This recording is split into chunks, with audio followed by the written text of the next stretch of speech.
सूर्य जब रश्मि बिखेरे, पौष मास आए, शुभकारी धर्म कर्म का पाठ सिखाए, सजे जीवन की फुलवारी। इसी शुभकामना के साथ आप सभी का दिन शुभ और मंगलमय हो। आप सभी को पौष माह की हार्दिक शुभकामनाएं। मैं नीलम आप सभी का आपके अपने चैनल प्रभु भक्ति संगीत में हार्दिक स्वागत करती हूँ। आज का अध्याय सुनने से पहले सबसे पहले हम सुनते हैं गणेश जी की कथा। गणेश भगवान की एक ऐसी कहानी जो आपको हर दिन सुननी चाहिए। एक गांव में एक बुढ़िया रहती थी और वह बहुत गरीब थी। रोजाना लकड़ियां बीनती, उन्हें बेचकर जो मिलता उसी से अपना गुजर बसर करती थी। एक दिन की बात है, बुढ़िया माई जंगल में लकड़ियां चुन रही थी, तभी उसे एक छोटा चूहा दिखाई दिया। सर्दी के मौसम में नन्हा सा चूहा ठंड से कांप रहा था। बुढ़िया माई को उस चूहे पर दया आ गई और वह उसे लेकर घर आ गई। घर आकर उस चूहे को गर्म कपड़ों में लपेटा और पीने को गर्म दूध दिया। क्योंकि उस बुढ़िया माई का कोई नहीं था, उन्होंने उसे अपने बेटे की तरह पालना शुरू कर दिया। अपने बेटे को बहुत प्यार करने लगी और उस चूहे का नाम उन्होंने रख दिया मूसक। और धीरे धीरे गांव वालों को पता चला कि बुढ़िया माई के पास एक मूसा नाम का बेटा है।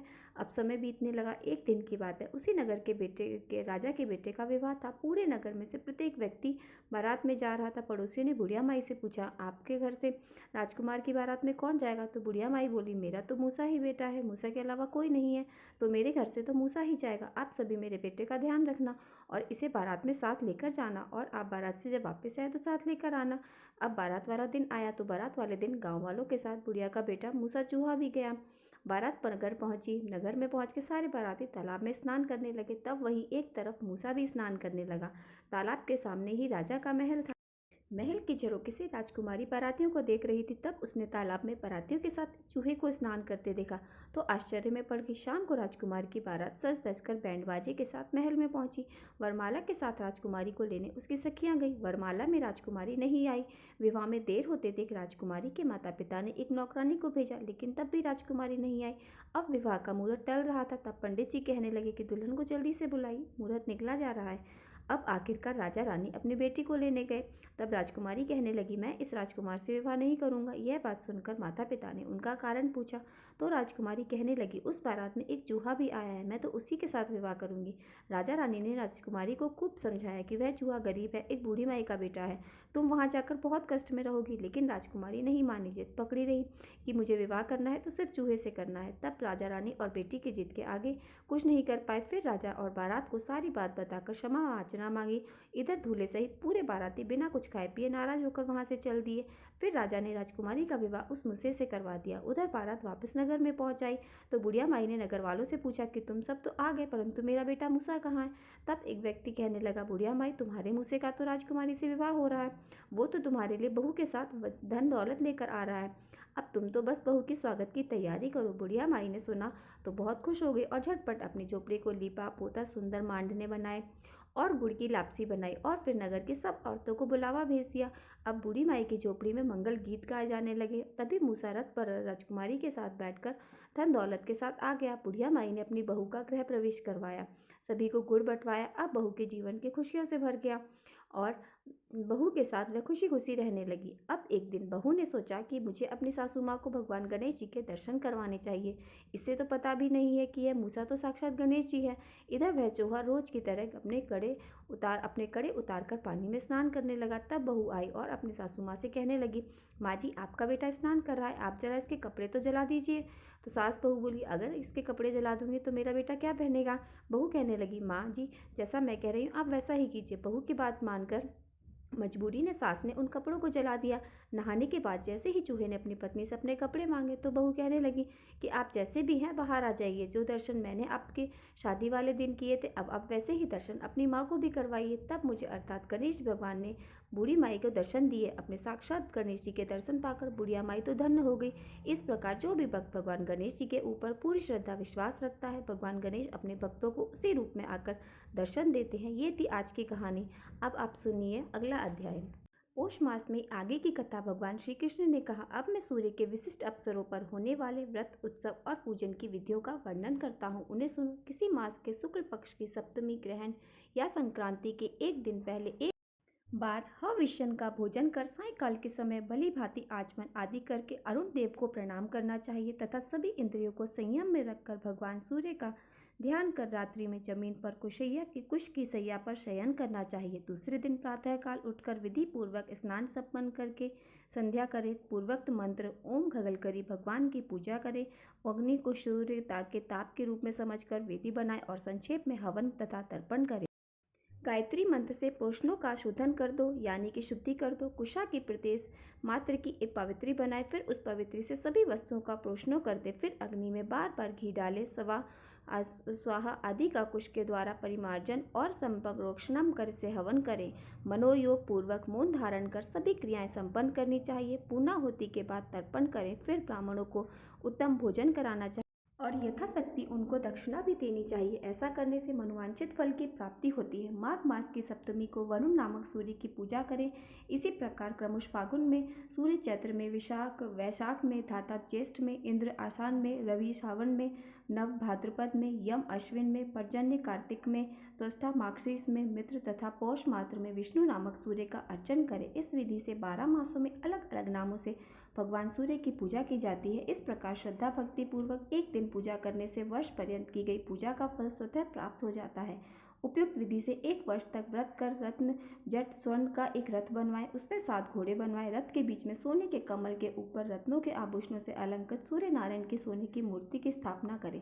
रथ के आगे उनके सारथी को बिठाएं। फिर 12 ब्राह्मणों में से 12 महीनों के सूर्य की भावना कर 13वें मुख्य आचार्य को साक्षात सूर्य नारायण समझकर उनकी पूजा करें तथा उन्हें रथ, छत्र, भूमि, गौ आदि समर्पित करें। इस प्रकार रत्नों के आभूषण, वस्त्र, दक्षिणा और एक एक घोड़ा उन 12 ब्राह्मणों को दे।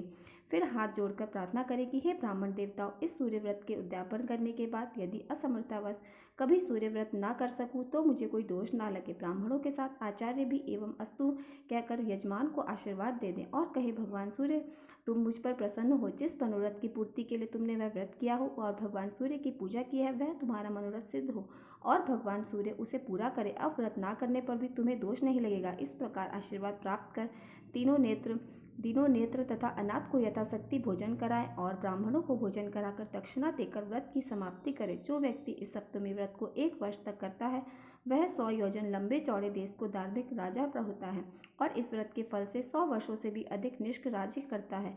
जो स्त्री इस व्रत को करती है, वह राज्य पत्नी होती है, अर्थात रानी हो जाती है। निर्धन व्यक्ति इस व्रत को यथा विधि संपन्न कर बतलाई हुई विधि के अनुसार तांबे का रथ ब्राह्मणों को देता है तो 80 योजन लंबा चौड़ा राज्य प्राप्त कर लेता है। इसी प्रकार आटे का रथ बनवाकर दान करने वाला 60 योजन विस्तृत राज्य प्राप्त करता है। वह चिरायु, निरोग और सुखी रहता है। इस व्रत को करने से पुरुष 1 कल्प तक सूर्यलोक में निवास करने के बाद राजा होता है। यदि कोई व्यक्ति भगवान सूर्य की मानसिक आराधना करता है तो वह भी समस्त व्याधियों से रहित होकर सूर्य सुखपूर्वक जीवन बिताता है। जिस प्रकार भगवान सूर्य को कोहरा स्पर्श नहीं कर पाता, उसी प्रकार मानसिक पूजा करने वाले साधक को किसी प्रकार की आपत्तियों का स्पर्श नहीं कर पाती। यदि किसी ने मंत्रों के द्वारा भक्ति पूर्वक विधि विधान से व्रत संपन्न करते हुए भगवान सूर्य नारायण की आराधना की हो तो उसके विषय में तो कहना ही क्या। इसलिए अपने कल्याण के लिए भगवान सूर्य की पूजा अवश्य करनी चाहिए। पुत्र सूर्य नारायण ने इस विधि विधान को स्वयं अपने मुख से मुझसे कहा था। आज तक उसे गुप्त रहकर पहली बार मैंने तुमसे कहा है। मैंने इसी व्रत के प्रभाव से हजारों पुत्र और पौत्र की प्राप्त किया है, दैत्यों को जीता है, देवताओं को वश में किया है और मेरे इस चक्र में सदा सूर्य भगवान निवास करते हैं। नहीं तो इस चक्र में भला इतना तेज कैसे होता। यही कारण है कि सूर्य नारायण का नित्य जप, ध्यान, पूजा आदि करने से मैं जगत का पूजी हूँ। वत्स, तुम भी मन, वाणी और कर्म से सूर्य नारायण की आराधना करो। ऐसा करने से तुम्हें विविध सुख प्राप्त होंगे। जो पुरुष भक्ति भाव पूर्वक इस विधान को करता है, वह भी पुत्र, पौत्र, आरोग्य और लक्ष्मी जी को प्राप्त करता है और सूर्य लोक को भी प्राप्त हो जाता है। तब भगवान कृष्ण कहने लगे, माघ मास के शुक्ल पक्ष की पंचमी तिथि को एक भक्त व्रत और षष्ठी को नक्त व्रत करना चाहिए। कुछ लोग सप्तमी में उपवास करना चाहते हैं और कुछ विद्वान अष्टमी में उपवास और सप्तमी तिथि में पारण करने का विधान बताते हैं। इस प्रकार अनेकों मत इस बारे में है। वस्तुतः षष्ठी को उपवास कर भगवान सूर्य नारायण की पूजा करनी चाहिए।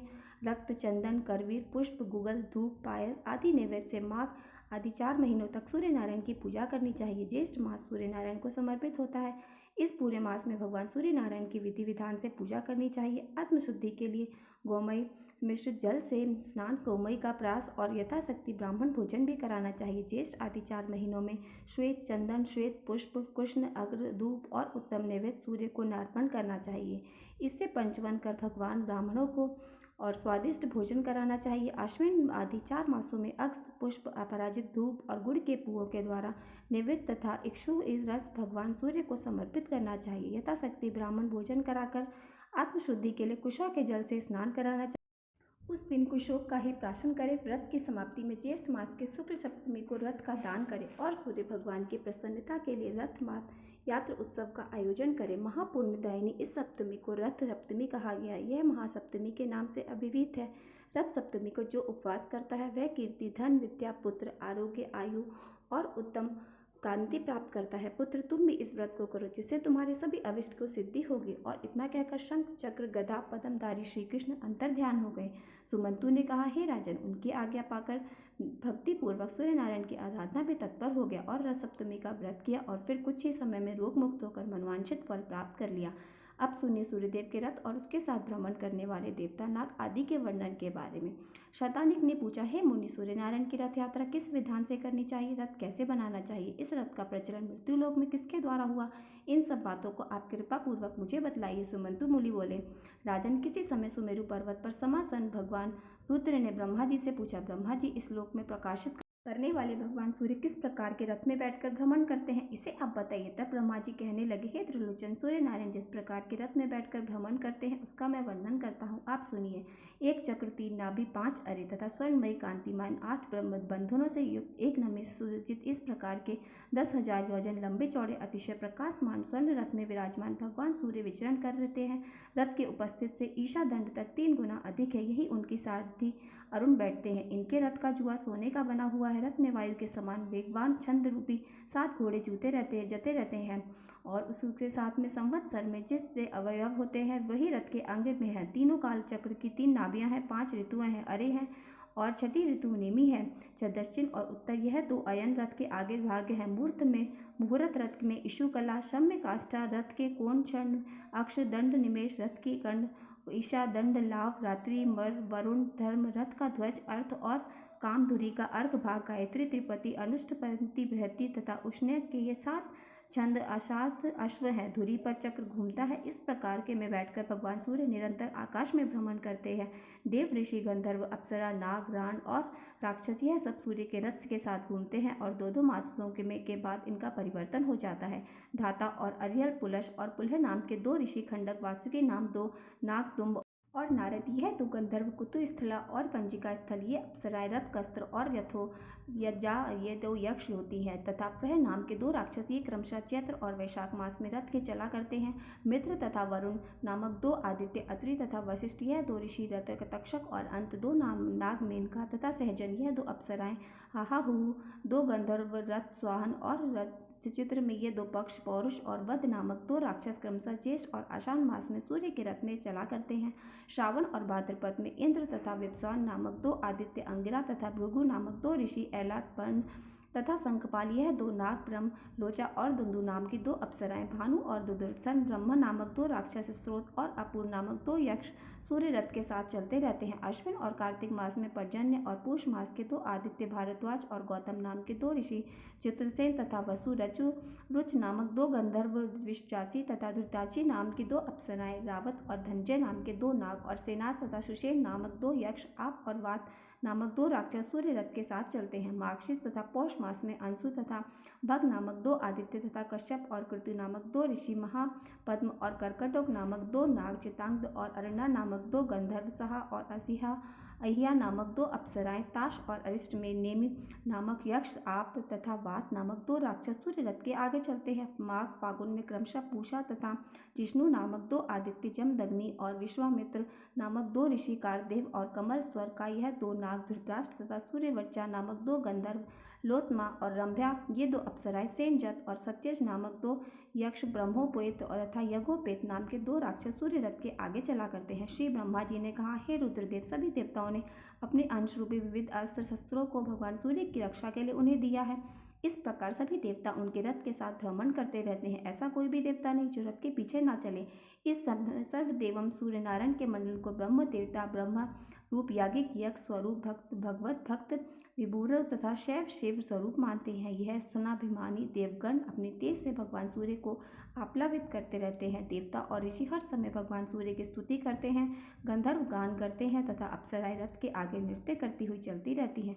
राक्षस रथ के पीछे पीछे चलते हैं। 600 बाल खिल रक्षिणी गण रथ को चारों ओर से घेर कर चलते हैं। दिवसपति और रब स्वयंभू रथ के आगे भर्ग दाहिनी और पद्मज बाई और कुबेर दक्षिण दिशा में, वरुण उत्तर दिशा में, तिहोत्र और हरि रथ के पीछे रहते हैं। रथ के पीठ में पृथ्वी, मध्य भाग में आकाश, रथ की कांति में स्वर्ग, ध्वजा में दंड, ध्वजा गर्भ में पगधम पताका रिद्धि वृद्धि और श्रीनिवास करती है। ध्वज दंड के ऊपरी भाग में तथा उसके ऊपर वरुण स्थित है। मैनाक पर्वत छत्र का दंड हिमाचल छत्र होकर सूर्य के साथ रहते। इन देवताओं का बल, तप, तेज, योग और तत्व जैसा है वैसे ही सूर्य देव तपते हैं। यही देवगण तपते हैं, बरसते हैं, सृष्टि का पालन पोषण करते हैं, जीवों के अशुभ कर्म को निवृत्त करते हैं, प्रजा को आनंद देते हैं और सभी प्राणियों की रक्षा के लिए भगवान सूर्य के साथ भ्रमण करते हैं। अपनी किरणों से चंद्रमा की वृद्धि कर सूर्य भगवान देवताओं का पोषण करते हैं। शुक्ल पक्ष में सूर्य किरणों से चंद्रमा की क्रमश वृद्धि होती है और कृष्ण पक्ष में देवगण उसका पान करते हैं। अपनी किरणों से पृथ्वी का रस पान कर सूर्य नारायण वर्षा करते हैं। इस वर्षा से सभी औषधियाँ उत्पन्न होती हैं तथा अनेक प्रकार के अन्न भी उत्पन्न होते हैं, जिससे पितरों और मनुष्यों को तृप्ति होती है।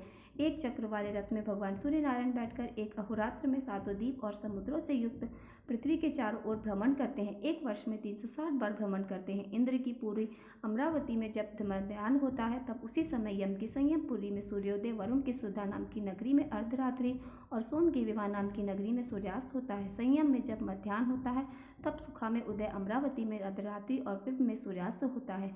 सुखा में जब मध्याह्न होता है उस समय विवाह में उदय, अमरावती में आधी रात और संयम में सूर्यास्त होता है। इस प्रकार मेरु पर्वत की प्रतीक्षा करते हुए भगवान सूर्य का उदय और अस्तु करता है। प्रभात से मध्याह्न तक सूर्य की किरणों की वृद्धि और मध्याह्न से अस्त तक ह्रास होता है। जहाँ सूर्योदय होता है वहाँ पूर्व और दिशा और जहाँ अस्त होता है वहाँ पश्चिम दिशा है। एक मुहूर्त में भूमि का 30वां भाग सूर्य मांग लेते हैं। सूर्य भगवान के उदय होते ही प्रतिदिन इंद्र पूजा करते हैं। मध्याह्न में यमराज, अस्त के समय वरुण और अर्धरात्रि में सोम पूजन करते हैं। विष्णु, शिव, रुद्र, ब्रह्मा, अग्नि, वायु, निऋति, ईशान आदि सभी देवगण रात्रि की समाप्ति पर ब्रह्मा बेला में कल्याण के लिए सदा भगवान सूर्य की आराधना करते हैं। नारायण नारायण। इसके आगे का वृत्तांत आप अगले अध्याय में सुनिए। उम्मीद करती हूँ आपको आज की वीडियो पसंद आई होगी। अगर वीडियो अच्छी लगी हो तो वीडियो को लाइक और मेरे साथ जुड़े रहने के लिए चैनल को सब्सक्राइब जरूर कर लीजिए। बोलिए सूर्य नारायण भगवान की जय। श्री हरि विष्णु की जय।